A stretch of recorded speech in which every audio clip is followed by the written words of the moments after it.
My daughter is missing. She's 8 months pregnant. She's not answering her phone. She has not been on Facebook. The lady on the third floor had came down and asked her if she would do like mannequin for tailoring. Immediately, my heart dropped. I knew instantly something happened to my daughter.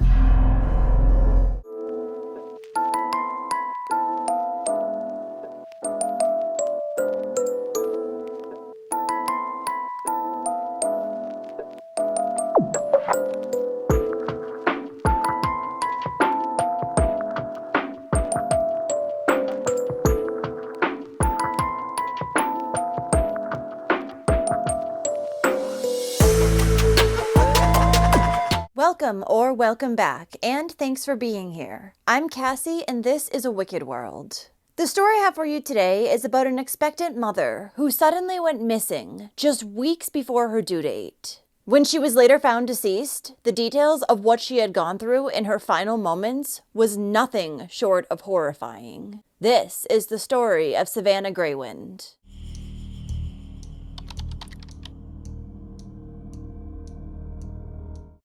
Savanna Lafontaine-Greywind was born in Belcourt, North Dakota on August 9, 1995. She was a member of the Spirit Lake tribe and she loved all animals, especially horses. Savanna was very close to her family too, and had even helped to raise her niece and nephew, who were everything to her.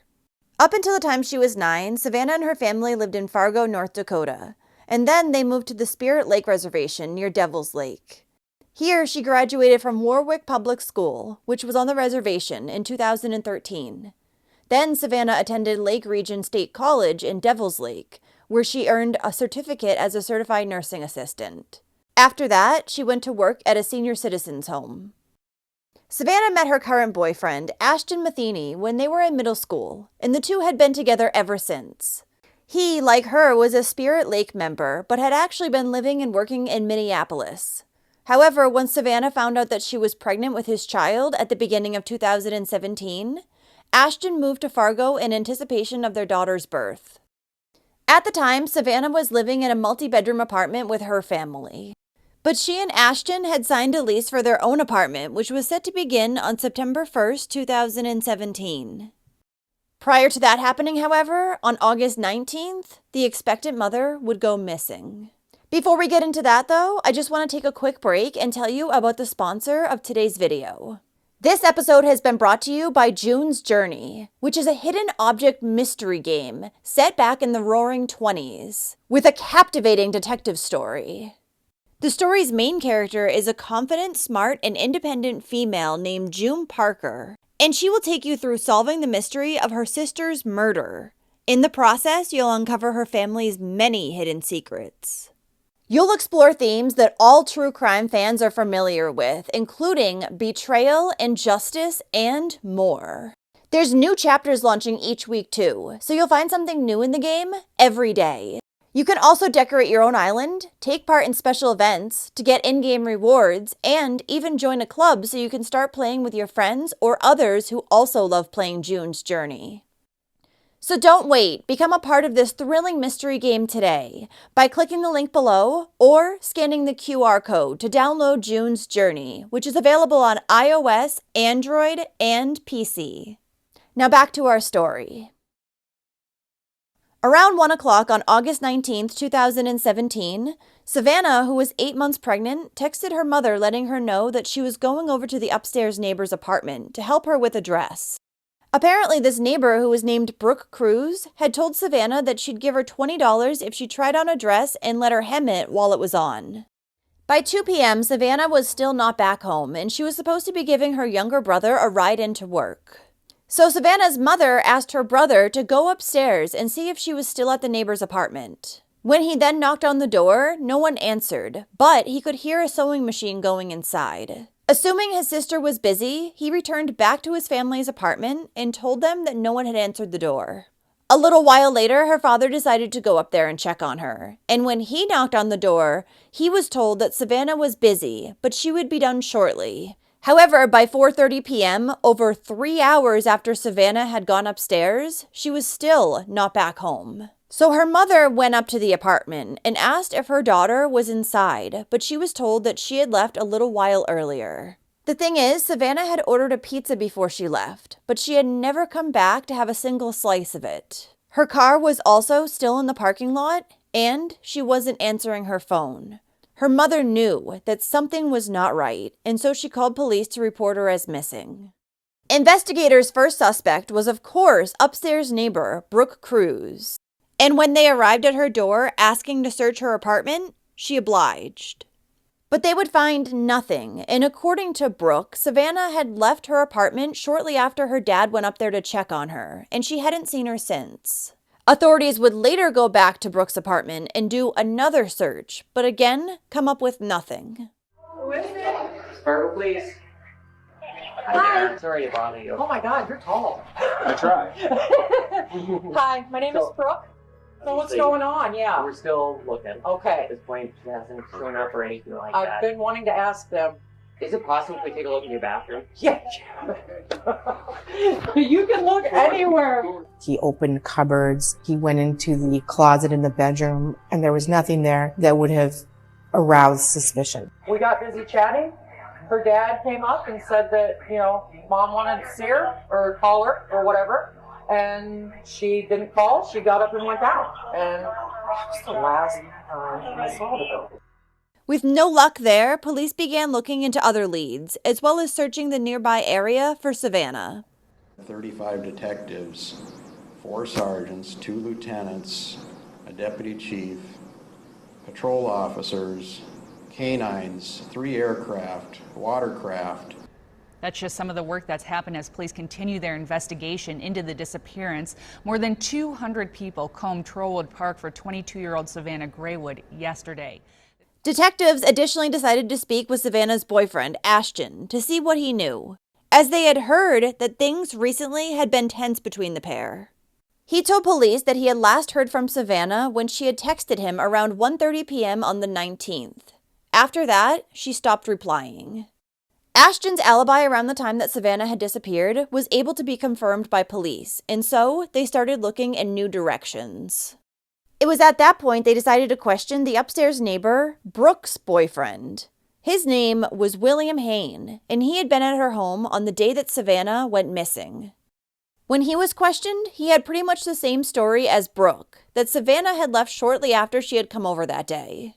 But then police would find out something very interesting from William's boss. Apparently, he told him and all his other coworkers that over the weekend, his girlfriend Brooke had given birth to their child.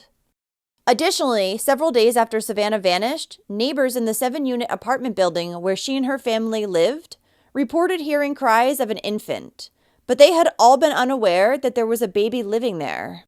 With this new information, police decided to search Brooke's apartment yet again, for a 3rd time. And when they did, they had to break through her front door as she had barricaded it with a couch. During this search, officers would discover, lying on the bed between a few pillows, a healthy newborn baby girl, who was later determined to belong to Savannah. Both Brooke and William were then placed under arrest. According to Brooke, she had asked Savannah to come to her apartment on the afternoon of August 19th, and during that time, she had given her instructions on how to self-induce birth by breaking her own water. After that, Savannah had left, but she came back 2 days later and handed her the newborn baby, saying that she needed to straighten things out in her life first before she could raise a child. This version of events sounded highly unlikely to authorities, and Brooke's boyfriend William had a much different story to tell. He told investigators that when he had come home from work on the afternoon of August 19th, he walked into Brooke cleaning blood up off their bathroom floor. She then presented him with a newborn baby girl and said, "This is our baby. This is our family." After that, Brooke instructed him to not ask any further questions. William admitted to police that he had taken some trash bags containing bloody towels and bloody shoes out of the apartment, and he had disposed of them in a garbage bin at another apartment complex. However, after quite a bit of questioning, neither Brooke or William would tell authorities where Savannah was. How much did you do? How much did he do? Did you do it all together? That's what we're talking about here. What?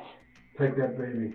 You think I took her baby? I think you took her baby. Well, I'm sorry that you feel that way, sir. What else am I supposed to feel? I'm sorry that you feel that way, sir. The story that you told is not believable. I'm sorry it's not believable. Neither is your assertion that from 1:30 until 3:30, I did something horrible to this girl, took her baby, cleaned it up, hid the baby. What? Where was Savannah when her dad came knocking What am on I, the door? super freaking human?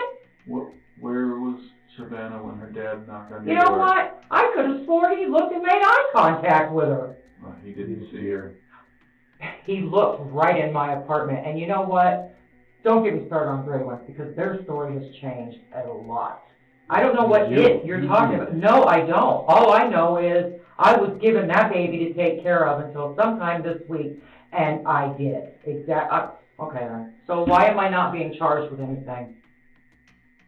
Because we want to hear your side. Why am I not free to leave? We want to know where Savannah's at. I don't know where Savannah is with all the bullshit that I just talked. Brooke, they're gonna find her blood in your goddamn apartment. They're not going to find her blood in my goddamn They're apartment. gonna find her blood. No, they're not. Yes, they are. Will told us what happened. Yep. He told the whole damn story. He was sick. He was visibly sick, telling us what happened. It was increasingly frustrating for the detectives as, instead of cooperating, she became defensive and even aggressive, especially when they confronted her with the truth. You told Will a lie that you were pregnant. No, I and you was saw pregnant. how happy it made him. No, You wanted to keep him around. that's not true. You thought he was going to leave you if you, No. if you couldn't give him a baby. No, that's not true. You knew what you had to do. I thought he was going to leave me if I couldn't give him a baby. Then 8 days after she disappeared, on August 27th, kayakers discovered a human-shaped bundle of plastic and duct tape in the nearby Red River. Inside was 22-year-old Savannah's body. A preliminary autopsy would determine that she had died from homicidal violence. Her belly had been sliced open with what looked to be a utility knife. This detail, along with Savannah's foot tattoo reading, "Too beautiful for Earth," were how police identified her body. Brooke and William were then charged with conspiracy to commit murder, conspiracy to commit kidnapping, and giving false information to police. Come to find out, Savannah's family already hadn't been the biggest fans of the couple who lived upstairs from them. Just 2 weeks prior, Brooke had invited the very pregnant Savannah over to her apartment to smoke some weed. Brooke Cruz was also already a mother to 7 children herself, from 5 different men. Children that she didn't even keep in contact with. In fact, several of the fathers had to sue her for child support. William had 2 children himself as well, and he'd been convicted back in 2012 of felony CA for causing skull fractures to his infant son's head. So even though both of these adults had proved to be shitty parents in the past, for some reason, they wanted to try again. It seemed like Brooke had actually been planning on taking someone else's baby for quite some time. She wasn't pregnant, yet a home delivery guide and a list of items to buy for a newborn were found inside her apartment. Come to find out, Brooke and William had nearly broken up months prior, but Brooke had convinced him to stay by telling him that she was pregnant. She, of course, was not. So from that point on, she needed to convince her boyfriend that she was pregnant with his child, because if not, she was terrified he would leave. Brooke continued on with his ruse for months, going to fake doctor's appointments, showing William her old sonograms, and at one point she even played a fake heartbeat for him.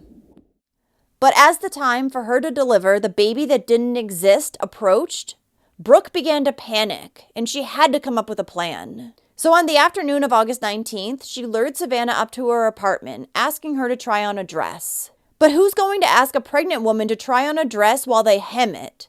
Unless, of course, it's a maternity dress.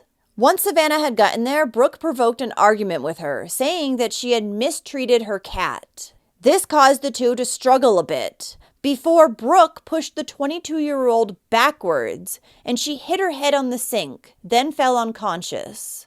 After that, Brooke used the utility knife to perform a C-section on Savannah. Once she delivered the baby girl, the infant was placed inside the bathtub. Brooke insisted that Savannah had been awake during the very crude C-section, and she would awaken before falling back into unconsciousness.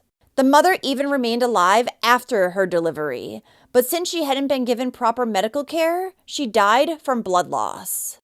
Brooke also admitted to taking the newborn out of the apartment on a shopping trip to Walmart at one point, even walking right past officers who were looking for Savannah. Downstairs neighbors of Brooke and William said that they had heard loud noises coming from the couple's apartment on the Saturday that Savannah went missing. This had lasted for about 20 minutes, then the shower turned on. However, no one thought much of this at the time, since they often heard the couple fighting upstairs. At the beginning of 2018, Brooke Cruz pleaded guilty to conspiracy to commit murder and conspiracy to commit kidnapping. She was then sentenced to life in prison without the possibility of parole. During her sentence hearing, Savannah and Ashton's 5-month-old baby girl, who'd been named Hazley Jo, sat on her dad's lap. It was nothing short of a miracle that the little girl had somehow survived her mother's forced delivery. During the court hearing, Brooke would speak briefly, and she would say, "I am just really, really, really sorry. I wish I could take their pain. I wish I hadn't done this. There is no excuse. There is no rationalization. There is nothing. I know it doesn't help, but I am sorry." William would plead guilty to 2 of his 3 charges: conspiracy to commit kidnapping and lying to officers. He still denied killing Savannah, however, and so in September of 2018, he would go to trial on his charge of conspiracy to commit murder. William was also still claiming that he was under the impression that he and Brooke were going to have a child of their very own. The thing is, there had been video surveillance footage taken of the couple from various stores as recently as the day before Savannah went missing, and it's pretty clear that Brooke was not pregnant. Speaking of Brooke, she would testify during William's trial, and while she was on the stand, she spoke about how their relationship had frequently been violent, and there was lots of drug and alcohol use. She then talked about William's fantasies of drugging and SAing women, and he told her that if he ever did this, he would have to kill the person so that he wouldn't get in trouble for it. William additionally liked to choke her during sex with a rope. When these horrifying fantasies had become more and more extreme over time, Brooke had just written it off to William's alcoholism, though I don't know how that makes it any better. Brooke would tell the court that her boyfriend had known for some time that she was not pregnant. While she had lied to him back in January of 2017 in order to keep them together, William had soon found out that Brooke was not pregnant. And after a fight emerged between the two on August 6th, he told her that she needed to produce a baby. This made her believe that she had to do so by any means possible. Do I understand that there was a significant argument between you and Mr. Hain? There was. What was that argument about? Initially it started, we were discussing what to do if something happened when I went into labor. And I told him that he needed to, if something were to happen, he needed to get me to a hospital. And he laughed and said, haha, they're just going to laugh at you and tell you that you're not pregnant. From there, ma'am, you talked about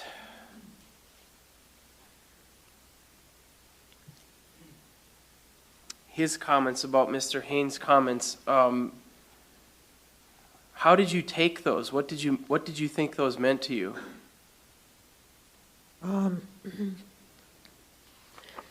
Given the disturbing nature of some of our conversations previously, I took that to mean that I better have a baby, and it didn't matter how I got it.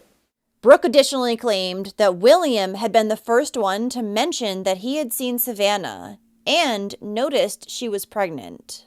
So she took that to mean that they should try to take her baby.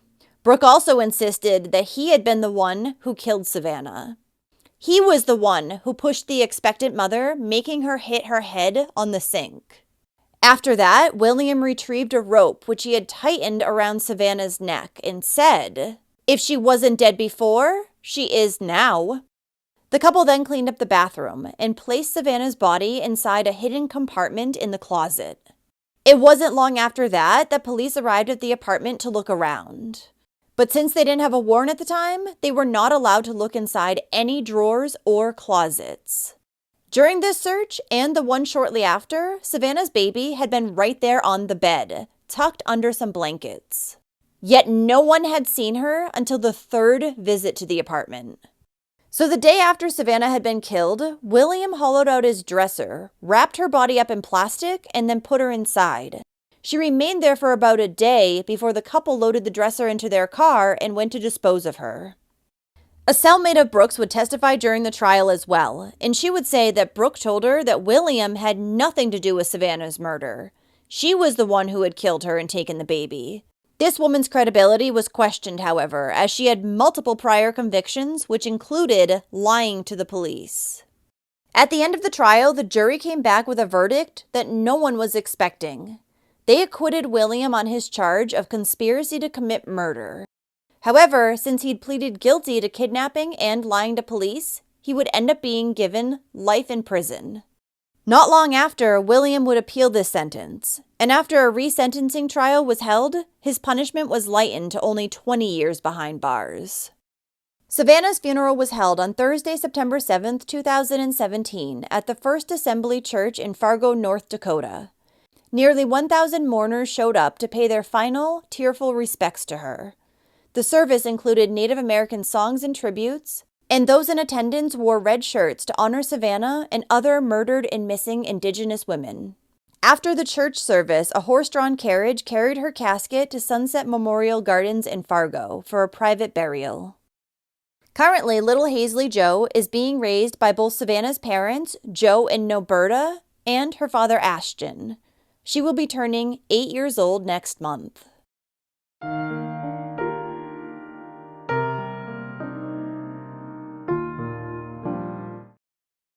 Well, thank you for listening to Savannah's story today. While what happened to her is horrible and heartbreaking, I'm glad that there's at least some sort of happy ending to this story, because her little girl, Hazley Jo, survived and still seems to be doing well today. And before you go, don't forget, use the link in the description box below or this QR code to download June's Journey today. So if you like true crime and you want to hear it from me, then don't forget to hit that subscribe button below and turn on your notifications too, so you'll know when I upload a new video, which is at least 3 times every single week. Thanks for watching A Wicked World today. Until next time, take care guys. Bye. Thank you to all the patrons of A Wicked World. Now, there's even more of A Wicked World on Patreon. So check it out on patreon.com/awickedworld or use the Patreon app. You'll have access to exclusive videos each month and more. Any support truly helps to make sure the victims are never forgotten and to highlight the shortcomings of society associated with each case. Do you have a suggestion for a story you'd like to see me cover? If so, send me an email to awickedworldtruecrime@gmail.com.